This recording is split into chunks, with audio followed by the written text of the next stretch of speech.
आता ज्या आपण वाटेने चाललो आहे याच वाटेने छत्रपती शिवाजी महाराज आणि जी पूर्ण बाजीप्रभू देशपांडे त्यांचे 600 मावळे इथूनच बाहेर पडले होते. पन्हाळगडापासून ऑलमोस्ट 8 किलोमीटर अंतरावर आहे आणि याचं जे पूर्ण क्षेत्रफळ आहे ते आहे 913 एकरचं. हा मे बी कासारीचा वडा असू शकतो. इथूनच राजे 600 मावळे बाजीप्रभू इथून गेले होते असं अंदाज आहे. माहीत नाही हाच एक्झॅक्ट वडा आहे, पण हा सर्वात मोठा वडा लागला आपल्याला आत्ता. पाहू शकता ही खिंड संपूर्ण खाली अशी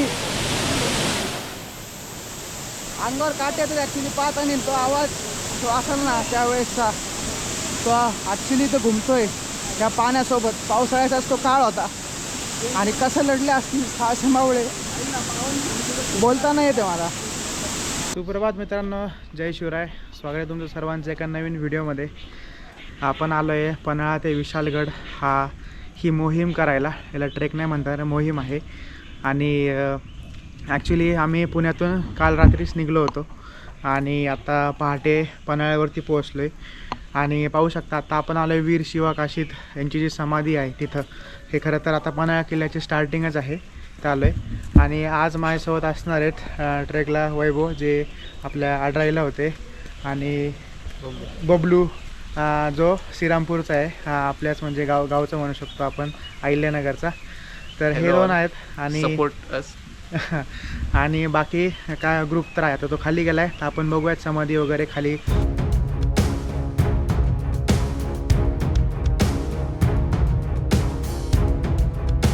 मित्रांनो आत्ता आपण ज्या समाधी स्थळावरती आहे ती आहे वीर शिवा काशीद यांची समाधी. आणि वीर शिवा काशीदांना प्रति शिवाजी असं म्हणायचे. सेम महाराजांसारखी त्यांची दाढी वगैरे असायची. आणि त्याच्यामुळंच जेव्हा राजांना पन्हाळ्यातून बाहेर निघायचं होतं वेड्यातून सिद्धीच्या, तेव्हा वीर शिवा काशीद ॲक्च्युली जे पहिले होते त्यांनी बलिदान दिलं. पहिलं बलिदान ह्या मोहिमेसाठी जी आपली जी रात्र होती 12 आणि 13 जुलै 1660, त्यावेळेस पहिलं बलिदान वीर शिवा काशीद त्यांचीच ही समाधी. खरं तर म्हणजे शब्द नाही आहेत बोलायला, भारावून गेलो मी. पण पन्हाळ्यावरती आलो, पण ह्या स्पॉटला तेव्हा येऊ नव्हतं शकलो कारण इथं रोड वगैरे बंद होता.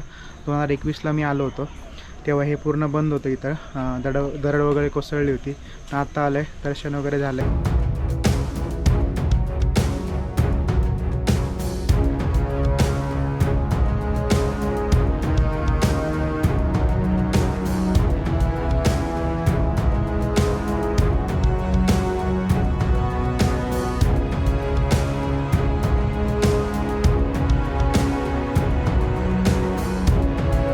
तर मित्रांनो आत्ता आपण आलो आहे पन्हाळा किल्ल्याच्या मेन चौकात आणि पाहू शकता बाजीप्रभू देशपांडेंचा भव्य असा पुतळा आणि खाली तोफ आहे. वातावरण पण भारी झाले मस्त धुकं साईडने आणि भरपूर गर्दी आज मोहिमेला. पाहू शकता या बाजूला असं काही इकडं पुतळा आहे.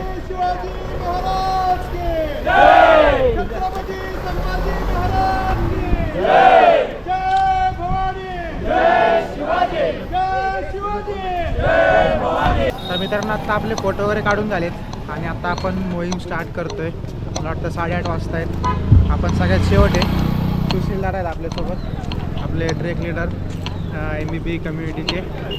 आणि बघूयात आता किती वाजेपर्यंत आपण लंच टाईमला पोहोचतो. 1:30ला लंच आहे. बघू आज पूर्ण धुकं आहे त्याच्यामुळे आपल्याला ग्रुपसोबतच चालावं लागेल कारण हरवायचे चान्सेस आहेत आणि भरपूर गर्दी आहे आज. तर मित्रांनो आत्ता आपण अशा पॉईंटला आलो आहे जिथून जी आपली मोहीम आहे पन्हाळा ते पावनखिंड आणि पुढं विशालगड तिथूनच सुरुवात झाली आहे. तर पाहू शकता असं तुम्हाला आपली जी राजमुद्रा आहे ती दिसेल, त्याच्यावरती लिहिलेलं आहे. आणि इथं जर पाहिलं तर एक छोटा तुम्हाला नंदी दिसेल जो आता पूर्ण भग्न अवस्थेत आहे. मे बी इथं जुन्या काळी मंदिर असावं. आणि इथूनच पुढून जी आपली मोहीम चालू आहे पाहू शकता तिथं काही मार्किंग आहेत, तसा आपला रूट असणार आहे. तर मित्रांनो ठिकठिकाणी ना असे तुम्हाला पूर्ण जे आपलं पावनखिंडपर्यंत असे मार्किंग दिसतील, तर आपल्याला हेच फॉलो करत जायचेत. आणि आता ज्या आपण वाटेने चाललो आहे याच वाटेने छत्रपती शिवाजी महाराज आणि जी पूर्ण बाजीप्रभू देशपांडे त्यांचे 600 मावळे इथूनच बाहेर पडले होते. याला राजदिंडी मार्ग असं म्हणतात. आणि पाहू शकता असं आता सध्याची वाट ही. आणि आज म्हणजे भरपूर गर्दी त्याच्यामुळं काही असं वाटणार नाही, पण खाली हे बी त्या बाजूला जंगल वगैरे असेल. तर असा काही रूट आहे. तर मित्रांनो मध्ये मध्ये पाऊस वगैरे तर त्याच्यामुळं रेनकोट घालून घेतला आहे. ऊन पण पडते आणि पाऊस पण आहे. बरं आहे असं वातावरण आहे. पूर्ण पाऊस पण नको, कारण नाही तर खूप हे होऊन जाईल. आणि पूर्ण ही जी वाट आहे पूर्ण आपली म्हणजे असे चिखलातून वगैरे असणार आहे. मुरुमगा वगैरे नसेल तर खूप चिखल दलदल 2-3 ठिकाणी आहे. भात शेतं पण आहेत क्रॉस करायला. आणि बघत आता कसं होतं. असं पूर्ण झाडीमधून एक छोटीशी वाट आहे पाहू शकता अशी. तर आपण मागे आपला ग्रुप पुढं गेला आहे. तर मित्रांनो या रूटमध्ये ठिकठिकाणी पाहू शकता असं रिबिन वगैरे लावलेत. जर तुम्ही कधी सोलो जरी आला तरी मे बी आरामात करू शकता. पण सोलो कधी येऊ नका. गावातलं कोणीतरी किंवा किल्ल्याहून तुम्ही गाईड घेऊ शकता या ट्रेकसाठी, जेणेकरून तुम्हाला पूर्ण वाटतं कळेल. कारण ह्या रिबिन ज्या आहेत ह्या काही ठिकाणी असतील, काही ठिकाणी पडून गेल्या असतील कालांतरानंतर. त्याच्यामुळं कधी पण जर तुम्ही येणे आले तर गाईड घेऊन या. तर मित्रांनो आपण त्या वाटेवर डायरेक्ट आता रस्त्यावरती आले. म्हणून आता थोड्या वेळ रस्त्यावरून ट्रेक असेल, मग परत शेतं पार करून आपल्याला मसाई पठारला जावं लागेल. बघू शकता वातावरण मस्त आलं आहे. आणि काही आपला ग्रुप मागं आहे, तिकडून पण्याहून आलो आहे आपण. मागं पन्हाळा आहे माझा. आत्ता आपण राजजयंती मार्गानेच चाललो आहे. मागं आपल्या पन्हाळा किल्ला आहे. आणि खरं तर पन्हाळा किल्ल्याचा इतिहास असा आहे की पन्हाळा किल्ला हा शिलार राजा भोज यांनी 1178 ते 1209 या काळामध्ये बांधला. त्याच्यानंतर हा किल्ला बहामनी सल्तनत, आदिलशाही सल्तनतमध्ये गेला.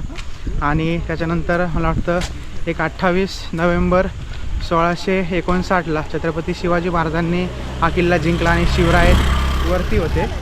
असं काय आत्तापर्यंत इतिहास आहे. मी पुढं पण तुम्हाला थोडं सांगालच. आता आपण आहेत तुरुकवाडी या गावात. हे पहिलं गाव आहे आपलं ट्रेक चालू केल्यापासून. आणि असं आता आपल्याला छोटे छोटे गावं लागत जातील.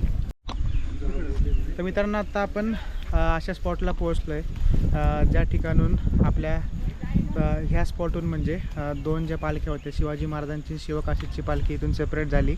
माझ्या मागं पाहू शकता हा रोड जातो खाली आंबा घाटाकडं. शिवकाशीदांची पालखी जेव्हा बाजीप्रभूंना पण कळलं की शत्रू आपल्या मागावर आहे, शिवकाशीदांची पालखी जी होती ती आंबा घाट मार्गे मलकापूरला पाठवली. तिथं त्यांना मग पुढं पकडलं गेलं. आणि अफजल खानाचा जो मुलगा होता त्यांनी खरं तर ओळखलं की हे शिवाजी महाराज नाहीत. कारण जेव्हा अफजल खानाला मारलं होतं तर शिवाजी महाराजांना एक कोच आहे ना त्यांच्या डाव्या बाजूला लागली होती. तसेच ते पळत प्रतापगडला गेले होते. तर ती कोच त्यांनी ओळखली आणि त्याच्यानंतर शिवकाशीला मारण्यात आला. आणि ह्या बाजूने इकडं मग शिवाजी महाराजांची पालखी आणि मग इथून 600 जी बांधल सेना आहे बाजीप्रभू देशपांडे वगैरे तिथून पुढं गेले. आपल्याला शेत क्रॉस करायचं आणि पुढं जायचं तिकडं आणि मग मसाई पठार आहे.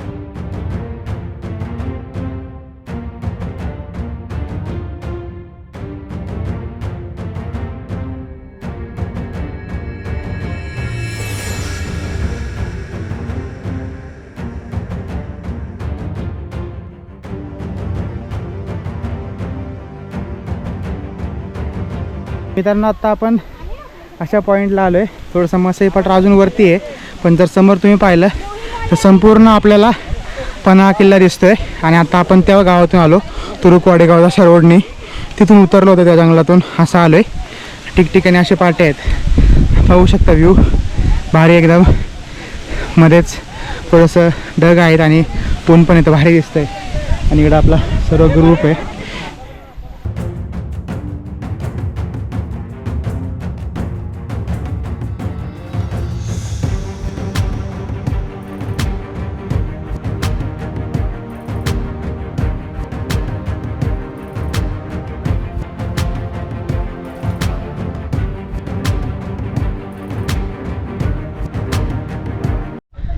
पाहू शकता मित्रांनो मागे आपल्या पूर्ण आता मसाईचं पठार चालू होतं आहे. आणि हे पन्हाळगडापासून ऑलमोस्ट 8 किलोमीटर अंतरावर आहे. आणि याचं जे पूर्ण क्षेत्रफळ आहे ते आहे 913 एकरचं. म्हणून आता आपल्याला स्ट्रेट चालायचं आणि मग नंतर मे बी खाली उतरायचं असेल तर बघूच आता कसं आहे पठारात. फोटो वगैरे काढू आणि मग जाऊ पुढं.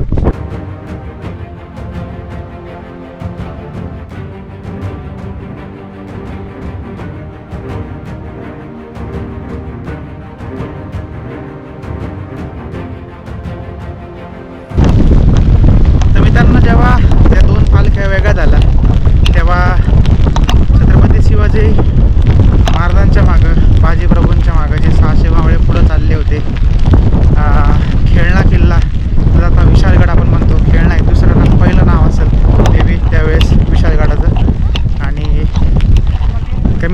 3,500 ते 4,000ची फौज ही तेव्हा मागं होती. शिवराय आणि बाजी प्रभू देशपांडे, पूर्ण बांधल सेना, 600 मावळे आणि याच पठारावरून ते खाली तिकडं गेले होते पांढरं पाणी वगैरे करत. तर पुढचा मी इतिहास तुम्हाला सांगतोच. आणि आपण थोडंसं लेट केल्यामुळं बरीचशी गर्दी पुढं गेली, त्याच्यामुळे आपलं थोडंसं निवांत चालतं येते. पाऊस रिमझिम चालूच आहे, श्रावणचा महिना आहे त्याच्यामुळं चालूच असणार असं. पण बरं आहे, एकदम एक्स्ट्रीम पाऊस नाही आहे.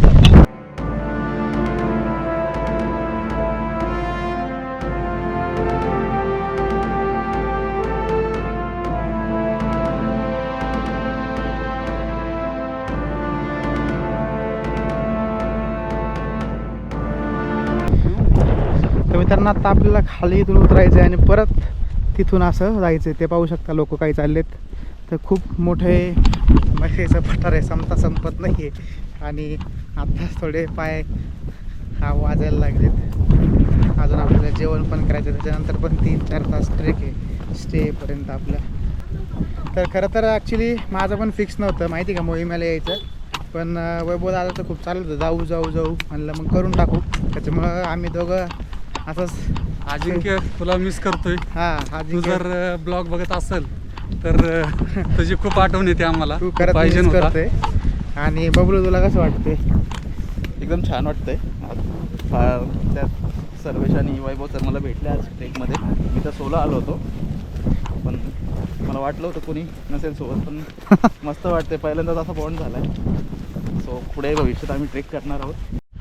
मित्रांनो, पूर्ण मसाई पठारावरती ठिकठिकाणी असे आपल्याला फलक पाहायला मिळतील, ज्याच्यावरती संभाजी महाराज जे आपले सरसेनापती वगैरे होते, आता हे संताजी घोरपड्यांचं आहे, तर त्यांचं जी कारकिर्दीत त्यांनी जेवढे विजय लढाया केल्या किंवा जेवढे विजय मिळवले किंवा जे पराक्रम केले त्याच्यात छोटंसं डिस्क्रिप्शन दिलेलं आहे विथ फोटो. तर ते पण भारी वाटतं वाचायला ह्या पूर्ण आपल्या आजच्या मोहिमेमध्ये. आणि आता आलं आहे समोर मसाई देवीचं मंदिर, कारण भरपूर वेळचं चालतो आहे. 12 वाजले असतील आता ऑलमोस्ट. आपण सकाळी 8:30ला चालू केलं आहे. तर मित्रांनो, फायनली आपण आलो आहे मसाई देवीच्या मंदिराची. इथं पाहू शकता असं काही इकडं मंदिर आहे, माकडं वगैरे पण आहे. आणि ह्या बाजूला इथे भरपूर गर्दी जमत असल्यामुळं रेलिंग वगैरे केली आहे फॉरेस्ट डिपार्टमेंटने. पूर्ण हा कडा आहे खाली, असं काही समोर व्ह्यू आहे. आणि पाहू शकता पूर्ण कडा आहे, त्याच्यामुळे रेलिंग वगैरे केली आहे. अशा काही छोट्या छोट्या वाड्या दिसत आहेत. वातावरण पण भारी आहे, जंगल वगैरे असं काही कडा. तर मित्रांनो, आपण फायनली आता उतरायला लागलो आहे मसाई पठार. ऑलमोस्ट 3-3.5 तास आपण वरती पठारावरती चालत होतो. आता आपण उतरतोय असं वाटतंय तरी, कारण ही वाट अशी खाली चालली आहे आणि ही उतरल्यावरच मी आपलं जेवण असेल. आणि जसं मी तुम्हाला सांगितलं, ठिकठिकाणी वाट्यावरती ना असे सायन्स लागलेत, त्याच्यावरती आपला भगवा आहे. हे जर तुम्ही इथं या वाटेला असेल तर समजायचं की बरोबर चाललं आहे तुमची मोहीम. जसं मी बोललो मित्रांनो, ॲक्च्युली आपण सकाळपासून हा प्रवास करतो आहे. शिवरायांनी, बाजीप्रभू देशपांडेंनी, मावळ्यांनी हाच प्रवास रात्री केला. आणि ते मला वाटतं बरोबर 12 तासात किंवा त्याच्या कमी, म्हणजे 13 तारखेच्या सकाळी ते पावन घोडखिंडीमध्ये होते. तिथून पुढं परत राजे पुढं गेले. हे सांगायचं आहे की आपण दिवसा करून पण थकतो आहे, दिवसा पण आपण हात चुकू शकतो आहे. त्यावेळेस रात्र विदाऊट मशाल, कारण शत्रूला कळू द्यायचं नव्हतं कोण चाललं आहे, कारण मशाल पेटवले असतं दिसलं असतं. राजेंचा विचार आणि दूरदृष्टी इतकी होती की त्यांनी ॲक्च्युली मुद्दामून असा दिवस निवडला ज्याच्यात पौर्णिमा असेल आणि त्यांना नॅचरल चंद्राचा लाईट मिळेल. फायनली मित्रांनो, आपण आलो आहे कुंभारवाडीमध्ये. आणि इथून आता आपल्याला परत 1-2 किलोमीटर चालायचं आहे खोतवाडीसाठी, जिथं जेवण असेल. आणि एकदम कडक ऊन पडले, त्याच्यामुळं हे रेनकोट वगैरे फुल गरम होतं आहे. आता मस्त जेवण करू, फ्रेश होऊ, ब्रेक घेऊ जरा, आणि मग पुढचा ट्रेक करायचा आहे. मजा आली. माहीत नाही किती किलोमीटर झाले आत्तापर्यंत, सांगतो थोड्या वेळाने बघून वॉचमध्ये. पण भारी मजा येते. एकदा तरी नक्कीच केलं पाहिजे ही मोहीम. तर मित्रांनो, समोर जे तुम्ही स्ट्रक्चर बघू शकता ना, ते ॲक्च्युली नॅचरली फॉर्म झाले. जसे आपले बाकी सुळके वगैरे आहेत ना, तसं ते फॉर्म झालेलं आहे over the period of time. तिथं कुणी जात नाही, ते काय असं कोणी रचलेलं नाही किंवा मॅनमेड नाही आहे. खूप मिलियन वर्षांपूर्वी वॉल्केनोच्या वगैरेने ते बनलेलं आहे. तर भारी इथून पण व्ह्यू येतो आहे त्याचा, तिथं कुणी जाऊ शकत नाही. आणि फायनली मित्रांनो आपण पोहोचलो आहे खोतवाडीमध्ये, जिथं जेवण फायनली भेटेल. 2:15 वाजता आहेत. मस्त जेवण करू. डायरेक्ट जेवण झाल्यावरच भेटू मग आपण. मित्रांनो आता आपलं जेवण वगैरे मस्तपैकी झालं आहे. भैरवनाथ मंदिर जे होतं तिथंच आपलं जेवण झालं. आता 3 वाजता आहेत आणि ऑलमोस्ट आता मला वाटतं 8 ते 9 किलोमीटर आपल्याला परत ट्रेक करायचं आहे, ज्याला कमीत कमी 2-2.5 तास तरी लागतील ॲज पर द लीडर. पण माहिती नाही आता आपल्या चालण्याच्या स्पीडवरती किती वेळ लागेल, पण बघूयात लवकरात लवकर पोचायचं. आपली जी गाडी आहे सकाळची ती पण तिथे जाऊन थांबलेली आहे, मग आपण चेंज वगैरे करू शकतो.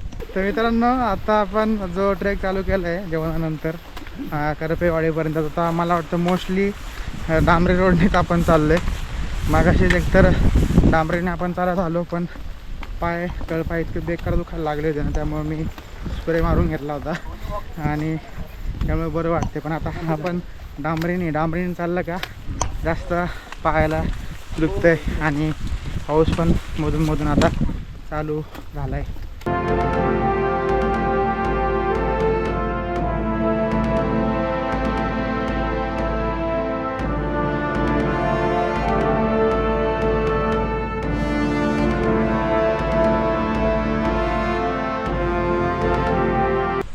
मित्रांनो मला वाटतं अजून 1-1.5 किलोमीटर राहिला असेल करपेवाडी, पण बेकार पाय दुखतात आत्ताच. उद्या पण इतकंच आपल्याला 15 ते 20 किलोमीटर चालायचं आहे पावनखिंडीपर्यंत. नाही सांगू शकत म्हणजे त्या रात्री कसं शिवाजी महाराज 600 मावळे बाजीप्रभू गेले असतील, ते पण 12 तासात. म्हणजे 12 जुलैच्या संध्याकाळी ते निघले होते आणि बरोबर पहाटे 13 जुलैला ते गोडखिंडीत होते. आणि तिथून मग शिवाजी महाराज पुढं विशालगडाकडे गेले होते. म्हणजे विचार पण नाही करू शकत आपण. ते 2 दिवस अंतर कापायला पण आपली जिरली आहे. आणि तेव्हा फक्त राजांसाठी ते डेडिकेशन त्या 600 जणांचं म्हणजे खूप मोठी गोष्ट आहे. तर मित्रांनो फायनली आपण पोहोचलो आहे करपेवाडीमध्ये. ऑलमोस्ट 2-2.5 तास लागले आपल्याला जेवण झाल्यापासून. आपण ट्रेक स्टार्ट केला होता. आता इथं भरपूर बऱ्याचशा ग्रुपचा स्टे वगैरे असतो. आपल्याला मला वाटतं इकडे आहे त्या घरात आता चहा वगैरे घेऊ आणि मग फ्रेश होऊ. तर मित्रांनो आपण आता करपेवाडीच्या घरात आलो आहे आणि प्रवीण दादा आपल्याला सगळ्यांना सूप बनवून देणार आहे. आता मस्त ते पाकिट घेऊन आलं आहे. मंचाईचं सामान पण आहे, गरम पाणी पण केलं आहे. आता हे सगळ्यांना आपल्याला सूप भेटणार आहे. तर चहा झाला आहे जस्ट. सूप नंतर काय आहे काय माहीत. सूप नंतर काय आहे दादा? सूप नंतर आहे ना ओढ्यात पोहायला जायचं. शक्य नाही आता, ते कोण आता ताकद नाही, जिरली आता सगळ्यांची. मित्रांनो आम्ही समोरच्या बाजूला आलो. इथं हे आता तो अंडर कन्स्ट्रक्शन आहे, पण इथं आमची सोय केली. आतमध्ये 3 रूम आहेत लेडीज आणि असं जेंट्सला, आणि खाली अंतरायला असं आहे. बाकी त्यांनी आपल्याला आणायला सांगितलं होतं, आपण आणलं आहे पांघरून वगैरे. तर बघू आता 7 वाजता आहेत, 9ला वगैरे जेवण होईल. डायरेक्ट मग आता आपण सकाळी भेटू. सुप्रभात मित्रांनो, जय शिवराय. आज आहे आपला मोहिमेचा दुसरा दिवस. सकाळचे 7 वाजता आहेत. मस्तपैकी आपण ब्रेकफास्ट वगैरे करून रेडी झालो आहे. बघू शकता मागं फुल गर्दी आहे, कारण बरेच जणांना करपेवाडी हाच हे गाव आहे जिथं स्टे वगैरे होतो. तर आपण ट्रेक स्टार्ट करतो आहे. मला वाटतं 12:30-1पर्यंत आपलं टार्गेट आहे पावनखिंडीपर्यंत जायचं आणि मग तिथून आपण बसनी विशालगडला जाणार आहोत. तर बघूयात कसा होता आजचा दुसऱ्या दिवसाची ही मोहीम.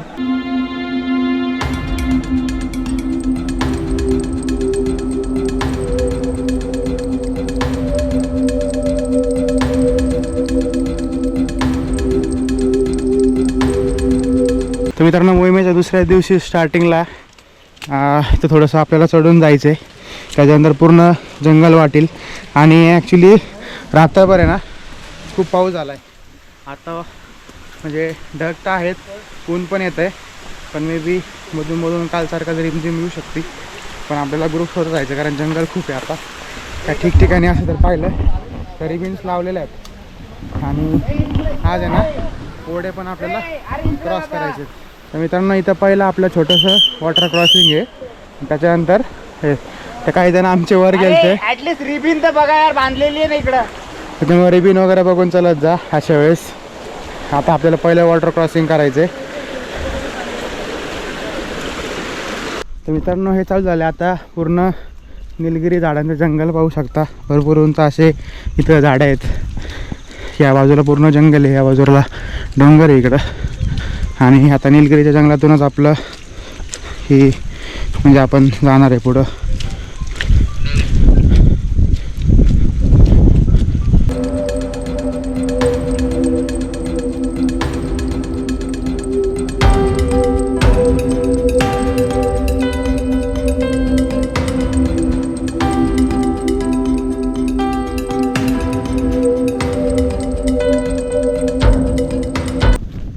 ट्रेक स्टार्ट करून आपल्याला ऑलमोस्ट आता 1 तास होत आला आहे. आपण एक 2.5-3 किलोमीटर कवर केलं आहे. आणि जर तुम्ही व्हिडिओत पाहिला असेल तर पूर्ण जंगल निलगिरीचं झाडं वगैरे पण पडलेले आहेत. काही छोटे छोटे रिव्हर क्रॉस ओढे आहेत, रिव्हर नाही म्हणणार.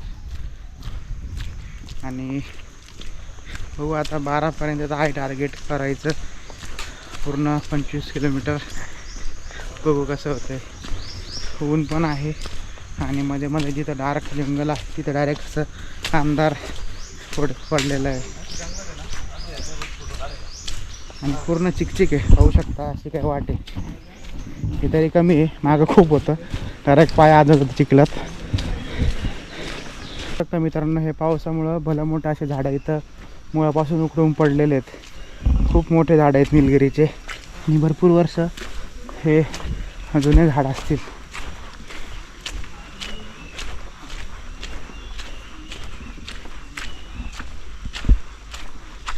तर मित्रांनो आता जंगलचा पॅच झाल्यावरती पाहू शकता आपल्याला असं मागं रोड लागला इकडं. आणि ऑलमोस्ट सकाळपासून आपले 4 किलोमीटर झालेत. अजून आपल्याला 21 किलोमीटर जायचं आहे. आणि टार्गेट तसं मी तुम्हाला हां बरंच लांब जायचं आहे. आणि 12:30पर्यंत पोचलं पाहिजे कारण गर्दी खूप आहे. आणि पुढं आपल्याला विशालगडला जायचं आहे. विशालगड ॲक्च्युली 4:30ला बंद होतं, म्हणजे तिथून एंट्री देत नाही. नंतर आपण वर बघू शकतो, पण 4:30च्या आत आपण तिथं एंट्री केली पाहिजे. सो पटापट जावं लागेल, आज अंतर कव्हर करावं लागेल. पळाला पळाला तुकडा टाकून पळाला, शिवरायांचे नाव घेता अफजलल्या पळाला. सरयू नदीला पूर येता पाहिजे आला, शिवरायांचे नाव घेता शाहीच्या पळाला. शिवानं सांगावा धाडलाय र, वेळ पडली तर मरायचं र,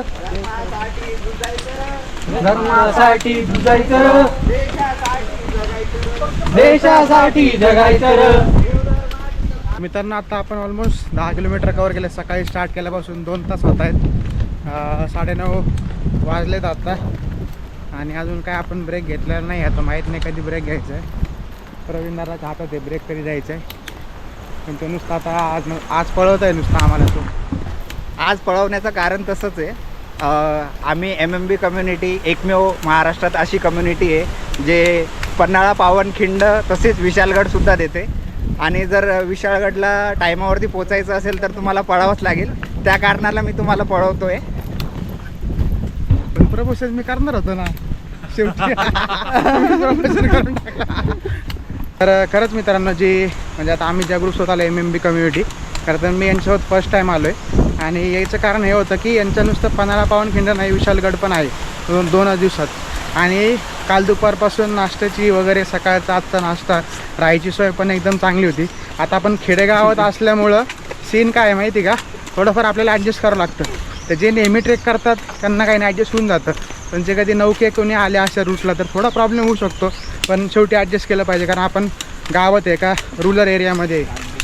तर बघू आता थोड्या वेळाने आपण ब्रेक घेऊ. ऑलमोस्ट 2 तास झालेत आपल्याला चालतोय आपण कंटिन्यू. पाऊस पण बारीक बारीक येतोय. आता पाहताय तर हे पूर्ण गावातून रोड आहे, वाडी आहेत छोट्या. या मित्रांनो ट्रेक करताना आपल्याला इथे एक वेगळंच येतं आहे. याला विरगळ तर नाही म्हणता येणार, पण वेगळंच काहीतरी आपल्याला एक दगडात कोरलेलं पाहू शकतं. नीट इथं हनुमानाचं एक मूर्ती मिळेल, त्याच्या हातामध्ये पर्वत पण आहे. वरती इथं पादुका आहेत आणि ह्या बाजूला जर पाहिलं तर आपल्याला पांडुरंग आणि रुक्मिणी माताची दगडात कोरलेली दिसते आणि इकडून पण कोणाचं तरी कोरलेलं फेस आहे. मे बी समाधी किंवा काहीतरी असेल मग, किंवा मंदिराचा भाग असेल हा. मित्रांनो आता आपण ट्रेक करतोय, पाहू शकतो ठिकठिकाणी असे आपला भगवाचे असे सिम्बॉल बनवलेले आहेत. तर तुम्ही जेव्हा कधी हा ट्रेक कराल तर हेच फॉलो करून जायचं. जरी चुकला तर हे शोधायचा प्रयत्न करा वाटेवर, जेणेकरून तुम्हाला योग्य ती वाट मिळेल. आणि हे खूप आहेत असे. पूर्ण आपलं जी मोहीम चालू होती पन्हाळ्यापासून तिथून तर हे थेट पावनखिंडला एंड होतात. कुठल्या तरी प्रतिष्ठानने नक्कीच केलं असेल हे काम, आणि जेणेकरून आपल्यासारखे जेवढे पण ट्रेकर्स वगैरे येतात त्यांना त्याचा खरंच फायदा होतो.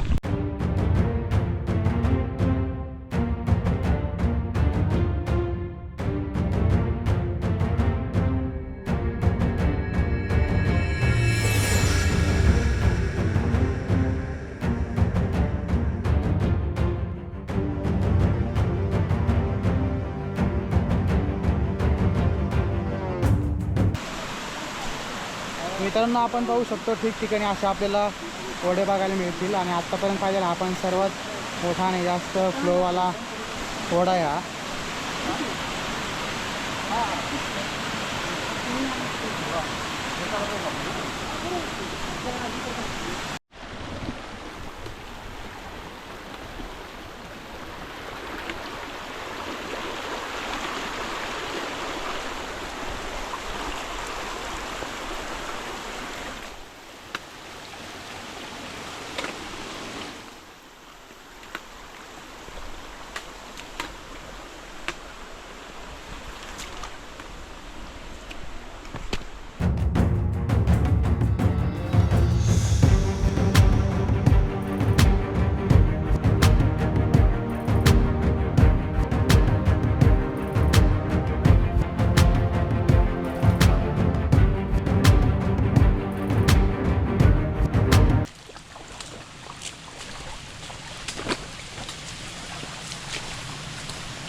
तर मित्रांनो हा पाहू शकता आपल्याला आता सर्वात मोठा वडा लागला आहे.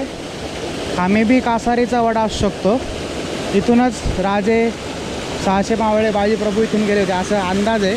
माहीत नाही हाच एक्झॅक्ट वडा आहे, पण हा सर्वात मोठा वडा लागला आपल्याला आत्तापर्यंत.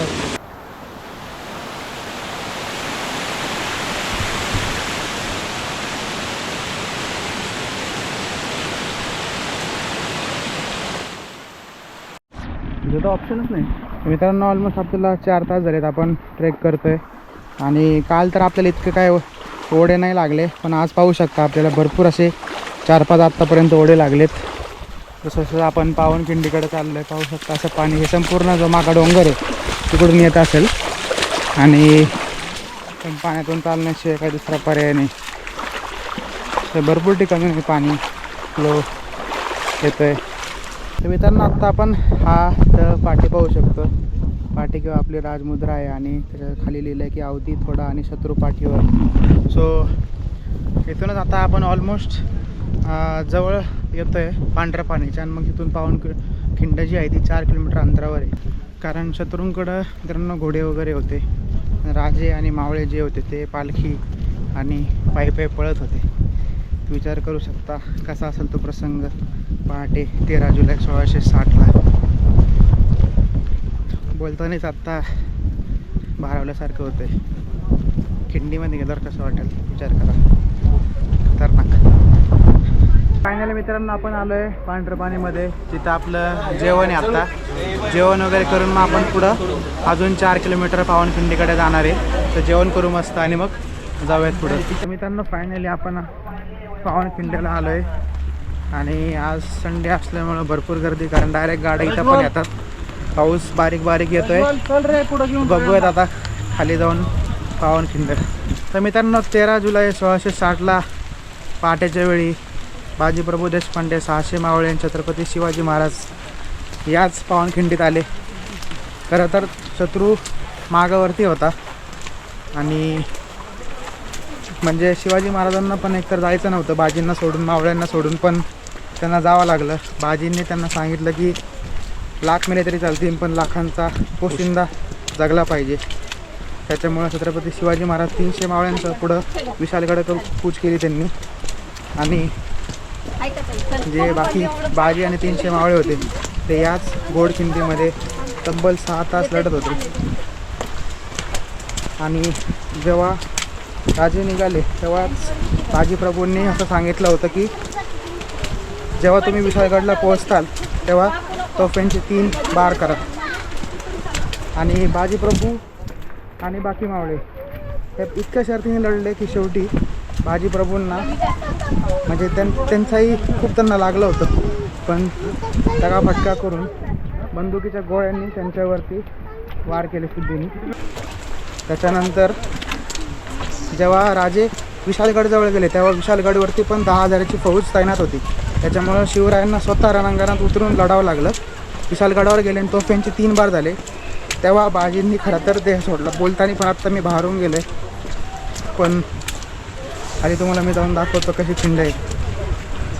नाही थांबू शकत, इथं ट्रेक करून 52-55 किलोमीटर इथं आहे ना, शब्दात नाही सांगू शकत. मित्रांनो जसं तोफांचे 3 बार झाले आणि बाजींनी देह सोडला, शिवरायांनी विशाळगड जवळ केला. शिवराय विशाळगडावरती गेले. ॲक्च्युली त्याच्यानंतर सगळी परिस्थिती पाहून जी घोडखिंड होती त्याला छत्रपती शिवाजी महाराजांनीच पावनखिंड असं नाव दिलं, कारण सर्व मावळ्यांच्या बाजींच्या रक्ताने आणि त्यांच्या खिंड पावन झाली होती. ती खरंच शब्दात नाही सांगू शकत. आत्ता डोळ्यात आश्रय येत आहे. इकडं दुसऱ्यांदा येत आहे पावनखिंडीवरती, पण मी कधी ट्रेक करून नव्हतं आलो. ट्रेक करून आलो आहे. पायात इतका थकवा होता असता जेवण झाल्यावरती, पण तो पूर्ण निघून गेला आत्ता इथे उतरताना.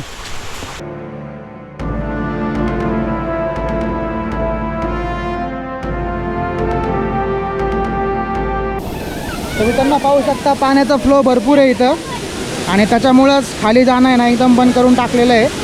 रेलिंग वगैरे केलं आहे. आता मी जेव्हा 2021 आलो तेव्हा इथं काहीच नव्हतं, पण पाण्याचा फ्लो खूप असल्यामुळं आता कंप्लीट बंद आहे. पाहू शकता पाण्याचा फ्लो.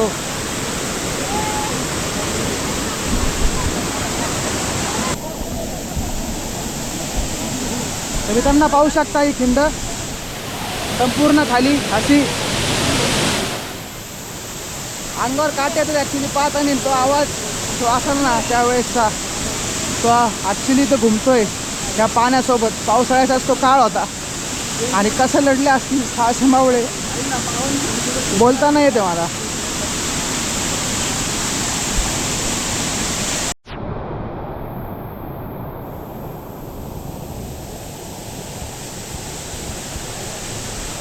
मित्रांनो आता आपली पावनखिंड बघून झाली आहे.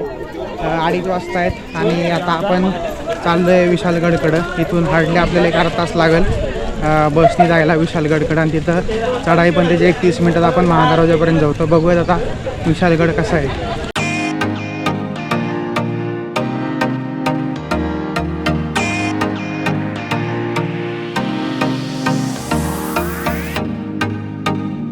तर मित्रांनो आत्ता आपण आलो आहे विशाळगडावरती आणि पाहू शकता हा पहिला ऐतिहासिक शिवकालीन मार्ग होता, पण आता तो काही कारणास्तव बंद केला आहे. नव्या मार्गाने आपण जाणार आहे. पण पाहू शकतो इथं जुने बुरुज वगैरे आपल्याला शाबूत दिसत आहेत. इकडचं नंतर बांधलं आहे. तर आपण जाऊ पुढं आणि बघूयात किल्ला. भरपूर गर्दी आज विशाळगडावर, सुट्टी असल्यामुळं. काल 15 ऑगस्ट पण होता त्याच्यामुळं. आता बघू किती वेळ लागतोय.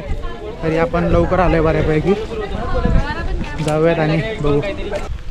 तर मित्रांनो पाहू शकता इकडे डाव्या बाजूला तो मार्ग असा इकडून जात होता पहिले पायऱ्यांनी वरती, इथून ह्या बाजूनी. पण आता आपण इकडून असं जाणार आहे का इथंच जॉईंट होते काय माहीत, पण हा काही कारणास्तव बंद केला आहे.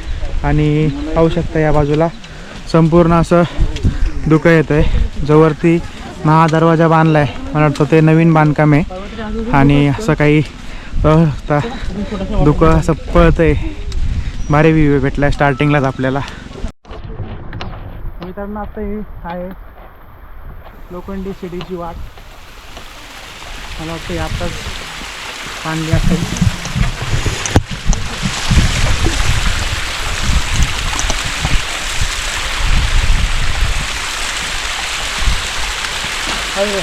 चला आज छोटी सीट.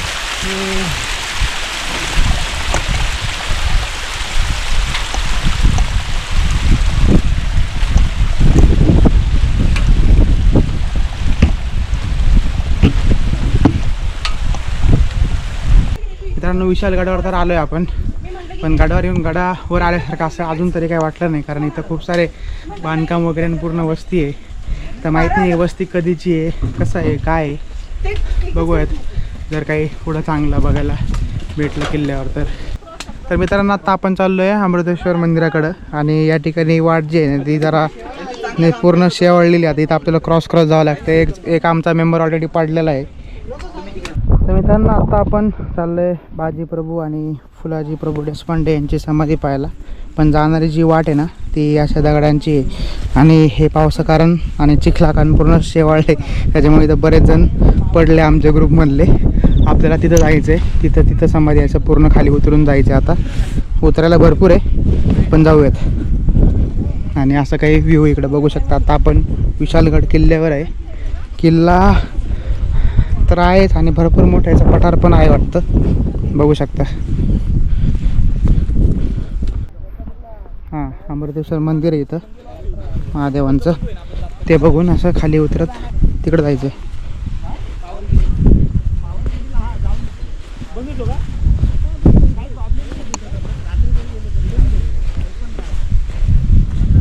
तर मित्रांनो आत्ता आपण आलो आहे फुलाजी प्रभू देशपांडे यांच्या समाधीजवळ. पाहू शकता नरवीर फुलाजी प्रभू देशपांडे जैनसुद्धा पावनखिंडीचा जो रणसंग्राम झाला त्याच्यामध्ये होते बाजीप्रभू देशपांडेंसोबत. अशी काही आहे समाधी. आणि मित्रांनो ही आहे बाजीप्रभू देशपांडे यांची समाधी. मागं फुलाजी प्रभूंची आणि समोरच नरवीर बाजीप्रभू देशपांडे यांची समाधी.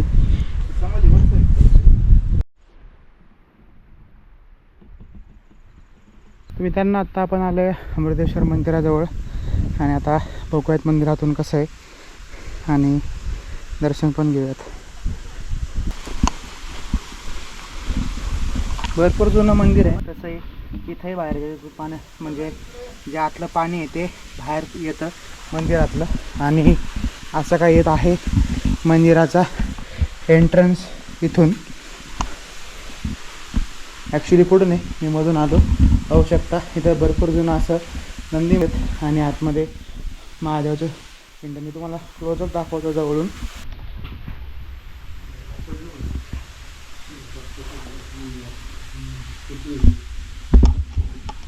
आतमध्ये लाईट नाही मित्रांनो, त्याच्यामुळे शिवलिंग काही दिसत नाही आहे प्रॉपर. गणपतीच्या पण 2 मूर्ती आहेत आतमध्ये आणि शिवलिंग आहे. तर मित्रांनो बाहेर इथं अमृतेश्वर मंदिर आहे. जिथं पाहू शकता ही जुनी तोफ आहे, एकदम आता तुटल्या अवस्थेत आहे. आणि इथं थोडंसं असं वॉटरफॉल सारखं आहे. मे बी हे जर आपण नीट पाहिलं जवळून तर हा असं कुंड वाचू शकतो, कारण त्याला पूर्ण दगडी बांधकाम आहे. मे बी हा जुन्या काळाचा कुंड असेल आणि इथं समोरच मंदिर. तर अशी काही रचना आहे. तर मित्रांनो आपण महादेव मंदिराचं अमृतेश्वर मंदिर दर्शन घेतलं आणि वर चालत आलो आहे. पण खूप जोराचा पाऊस चालू झाला. 4 वाजता आहेत. अजून आपल्याला गणेश मंदिर, हनुमान मंदिर, महादरवाजा वगैरे बघायचं आणि मग खाली जायचं. मित्रांनो आत्ता आपण आलो आहे श्री गणेश मंदिर इथं. आणि पाहू शकता बाहेर आहे शिवलिंग ठेवलेलं. आणि ही काहीतरी इथं ते विरगळसारखं आहे किंवा इथं पण महादेवाचं पिंड आणि 2 जण नृत्य करताना पूजा करताना दिसत आहेत. आता आपण आज जाऊ आणि गणपती बाप्पांचं दर्शन घेऊयात. ओम गणपती नमः. पाहू शकता सुंदर अशी ही गणपतीची मूर्ती आहे. तर मित्रांनो हे आहे विठ्ठल रुक्मिणी मंदिर. हे पण मंदिर पाहू शकता, भरपूर जुनं आहे. वरती काहीतरी शिल्प आहे दगडातलं आणि आत आहे विठ्ठल रुक्मिणी. ॲक्च्युली याला बघून जे आपलं पंढरपूरच्या पांडुरंग असं वाटतं, कारण पूर्ण ब्लॅक कलरमध्ये त्याला हे नाही आहे आणि दोन्ही बाजूला गणपती आहेत. इथे कसली तरी ही मूर्ती आहे या साईडला पण, आणि इथं शिवलिंग वगैरे आहे. हे आहे भगवंतेश्वर मंदिर आणि मंदिराच्या स्टार्टिंगला इथं छत्रपती शिवाजी महाराजांचा मोठा असा सिंहासनावर बसलेला पुतळा ठेवला आहे आणि ह्या बाजूला आहे नंदी.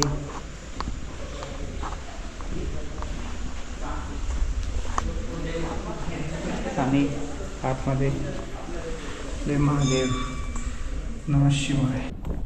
तर मित्रांनो इकडे पाहू शकता आपल्याला पंतप्रतिनिधींचे वाड्याचे अवशेष बघायला मिळतात.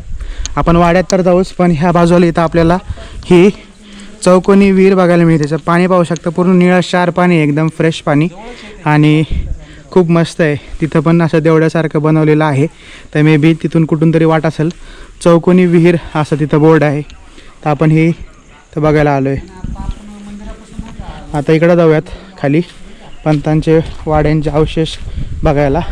मे बी हा एंट्रन्स असेल. आणि पाहू शकता ही एंट्री जात असणार आहे खाली चौकोनी विहीर इकडं. तर आपण खाली जात नाही, आपण इकडून जाऊन येऊ पहिले. तर पाहू शकता मित्रांनो असं काही आहे.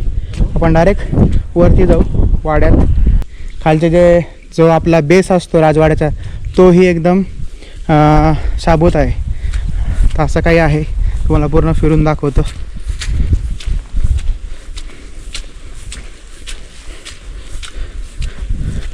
आत्तापर्यंत गाड्यावर आपण फिरतोय, आपण समाधी मंदिर पाहिलं आणि ही वास्तू दिसली, खरंच भारी वाटलं. नाही तर इथं भरपूर सारी वस्ती आहे, अवशेष आणि गड म्हणून असं काही वाटत नव्हतं. तर असं काही भारी दिसतं एकदम हे. तर मित्रांनो ह्या खिडकीतून बाहेर गेलं की आपल्याला वाट आहे अर्धचंद्र विहीर बघायला. जी हा चंद्र जो आहे आपला त्याच्या आकाराची आहे. पण त्याचपूर्वी इकडं समोर पाहिलं तर भरपूर भलं मोठं असं आपल्याला जुनं हे झाड दिसतं आहे. त्याच्यावरती पाऊस वगैरे पण आता पूर्ण गवत आलं आहे. असं एखादा हॉलिवूडचा किंवा कुठला सेट असतो ना मूवीचा, हॉरर मूवीचा, तसं दिसतं आहे ते झाड. आता इकडं जाऊ सावकाश खाली. हे दगडं आणि चिखल आणि पावसाच्या याने पूर्ण शेवळलं आहे आणि सटकत आहेत याच्यावरून. तर ही आहे अर्धचंद्र विहीर. तिचं जे पाणी जर पाहिलं तुम्ही एकदम निळा क्षार पाणी आहे आणि खरंच भारी वाटलं आहे बघून. ॲक्च्युली आमच्या प्लॅनमध्ये नव्हतं, आम्ही फक्त मंदिर वगैरे बघून जाणार होतो टाईमच्या याने, पण खूप बेस्ट आहे. तर मित्रांनो आत्ता आपण आलो आहे श्रीराम मंदिरात आणि इथं पण या बाजूला पाहू शकता सिंहासनावरती शिवरायांची मूर्ती ठेवली आहे आणि समोर श्रीराम, लक्ष्मण, माता सीता आणि बजरंगबली, बाकी सगळे देव पण ठेवलेत. देवचं शिवलिंग पण आहे इथं. आणि श्रीराम मंदिरासमोरच इथं आहे चपटदान मारुतीचं छोटंसं मंदिर. त्याच्या बाजूला ही दीपमाळासारखं दिसतं छोटी, आणि ही मूर्ती पण जर पाहिजे तर खूप जुनी आहे चपटदान मारुतीची. तर फायनली मित्रांनो आपण बघू शकतो आपल्या समोर आहे विशाळगडचा दरवाजा. आता याचं बरंचसं काम आत्ताही काही केलं आहे आणि आधीचं पण थोडं कन्स्ट्रक्शन असेल, कारण पडझड झाली होती. इथं आपल्या शासनाचे बोर्ड आहेत आणि थोडी माहिती दिली आहे. हा पूर्ण इथं किल्ल्याचा नकाशा आहे, जे आपण इथलं म्हणजे वास्तू बघू शकतो त्याचे. तर मित्रांनो साईडचं जर आपण पाहिलं तर हे मोस्टली आत्ताचं कन्स्ट्रक्शन आहे बुरुज वगैरे, पण ही जी मधली फ्रेम आहे पूर्ण दरवाजाची, ज्याला असं वरती पण तुम्ही पाहू शकता, ज्याच्यामध्ये लाकूड वगैरे अडकून जे दरवाजा फिरवायचे, तर ती पूर्ण आपल्याला जुनी दिसते. आणि वरती पण जर फ्रेमवरती इथं पाहिलं तर कमळ फुल आहे, ज्याला कलर पण आहे. आणि असं काही इकडून याचं नक्षीकाम दिसते दारावरचं.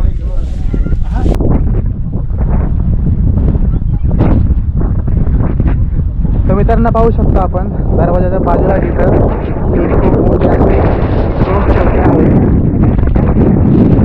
पाहू शकतो आपण अजून दोन किंवा ही एकच तोफ असेल जॉईंट. त्या तुटून पडलेल्या आहेत. अखंड अशा पाहू शकता कशी असते तोफ आतल्या बाजूने आणि ही एक इकडे तोफ. मित्रांनो जो आपण वरती दरवाजा पाहिला तो आहे गडाचा दुसरा दरवाजा आणि खाली आता जो मेन महादरवाजा आहे तो आपण बघायला जाणार आहे आणि त्याला जायची अशी काही इथून वाट आहे दगडांड्यांची. मित्रांनो आत्ता आपण आलो आहे महादरवाजाच्या जवळ ऑलमोस्ट आणि इकडे जर पाहिलं ह्या बाजूला तर आपल्याला अशी तटबंदी दिसते अजूनही शाबूत. बऱ्यापैकी ही त्या काळचीच असेल कारण जे दगड जॉईंट्स आहेत ते ऑलमोस्ट असे उघडलेत आणि जे नवीन आहे ते पूर्ण पॅक असं बांधकाम दिसते. सो ही जुनीच असेल. आणि इथं पण जर पाहिलं तर हा एक दरवाजाचा बुरुज आहे आणि खाली पाहू शकता महादरवाजा त्याचा ते दोन्ही बाजूला बसायला सैनिकांना एंट्री. ते आपलं सिंह किंवा काय असतं ना आपलं त्याचं शिल्प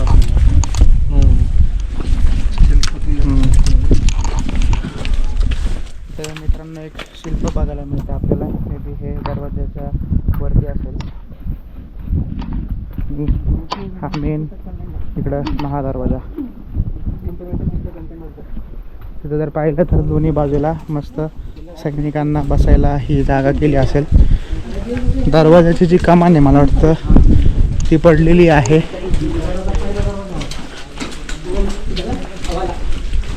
आपण तिथं होतो मित्रांनो वरती दुसऱ्या दरवाज्यावरती. हा पहिला दरवाजा. हा हे पाहू शकता इथला दरवाजाचा पूर्ण आर्च गेला आहे पण जी लॉकिंग सिस्टम होती त्याचे जे लॉक करायला होतं दांडे वगैरे टाकायचे ते इथं छिद्र दोन्ही बाजूला पण आहेत. या बाजूला पण इकडं. तर मित्रांनो वेळ झाली आहे हा व्हिडिओ इथं संपवण्याची. आपली सक्सेसफुली पन्हाळा, पावनखिंड आणि विशालगड ही मोहीम 2 दिवसात पूर्ण झाली आहे. तर नक्कीच सांगा हा व्हिडिओ तुम्हाला कसा वाटला. व्हिडिओ आवडला असेल तर नक्की व्हिडिओ लाईक करा, जास्तीत जास्त जणांपर्यंत शेअर करा आणि जर तुम्ही चॅनलवर नवीन असाल चॅनल सबस्क्राईब करा जेणेकरून येणाऱ्या व्हिडिओचे अपडेट तुम्हाला भेटत राहतील. तर भेटूयात पुढच्या व्हिडिओमध्ये.